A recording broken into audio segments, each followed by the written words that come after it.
அன்பார்ந்த நேயர்களுக்கு வணக்கம். இந்த நாள் இனிய நாளாக அமையட்டும். இன்றைக்கி இந்த பதிவில் நம்ம எதை பற்றி பார்க்க போகிறோம் அப்படின்னு பார்த்தீங்கன்னா, சமையல் அறையில் இந்த 3 விஷயங்களை நம்ம செய்ய போகிறோம். அதன் மூலிமா நம்மளுக்கு பணம் தட்டுப்பாடு இன்றி நம்ம வீட்டில் பெருக்கிறத பார்க்கலாம். அதாவது நம்மளுக்கு தடைகள் வரும் இல்லையா, பணம் வருது, நம்மளுக்கு தடைகள் வருதுன்னா அதை நீங்கிறதுக்கும் இந்த எளிய விஷயங்களை நம்ம சமையல் அறையில் பண்ண போகிறோம். அதுக்கு முன்னாடி இந்த சேனலை முதல் முறையாக பார்க்குறீங்கன்னா சப்ஸ்கிரைப் பண்ணிக்கோங்க. எப்போவுமே நம்ம பூஜை அறையும் சரி, சமையல் அறையும் சரி, நம்ம சுத்தபத்தமாக வாசனையாக நிறைஞ்சி இருக்கணும். அங்கே தான் லக்ஷ்மி தாயார் நம்மளுக்கு வாசம் செய்வார்கள்.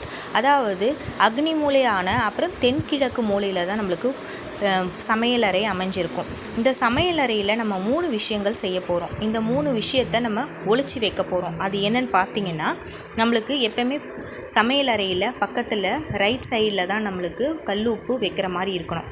நம்ம சமையல் செய்யும்போது கையில் எடுத்து தான் கல்லுப்பு போடுற மாதிரி இருக்கணும்.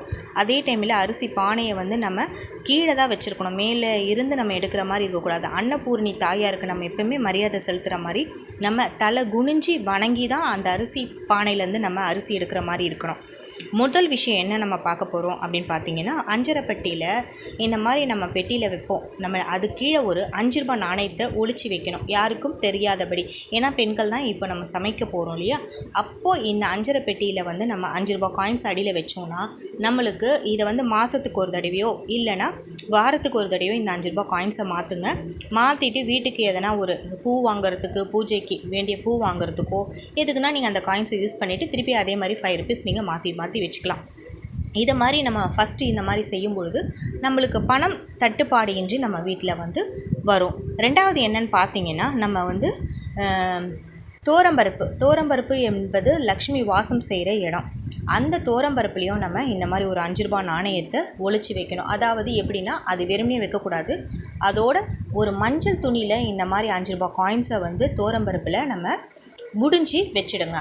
இதை மாதத்தில் ஒரு தடவை அதே மாதிரி 5 ரூபாய் காயின்ஸை எடுத்து நீங்கள் சாமிக்கு எதனா பூ வாங்குறதோ இல்லைனா கோயில் உண்டிலையோ போட்டுட்டு கூட திருப்பி மாதத்தில் ஒரு தடவை இதே மாதிரி மஞ்சள் துணியை ஃப்ரெஷ்ஷாக கட்டி இந்த மாதிரி நீங்கள் தோரம்பருப்பில் 5 ரூபாய் காயின்ஸை நீங்கள் ஒளிச்சு வைக்கலாம். ஏன்னா அந்த காலத்துலலாம் பார்த்தீங்கன்னா, நம்மளோட முன்னோர்கள்லாம் பார்த்தீங்கன்னா அஞ்சரைப்பட்டியில், பருப்பில், அரிசியில் தான் நம்ம காசெல்லாம் வைக்கிறத நீங்கள் பார்த்துருப்பீங்க. நம்ம இப்போ காலகட்டத்தில் இந்த மாதிரி நம்ம செய்கிறதில்ல. அதனால் நம்ம முக்கால்வாசி பார்த்தீங்கன்னா யாரும் வீட்டில் காசு ரொம்ப வச்சுக்கிறதும் கிடையாது.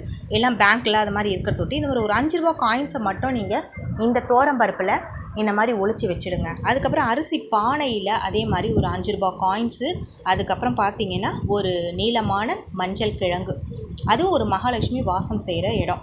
அதனால் இது ரெண்டுத்தையுமே இதே மாதிரி மஞ்சள் துணியில் மூட்டை கட்டி நீங்கள் இதை அரிசி பானையில் நீங்கள் ஒளிச்சு வச்சுடுங்க.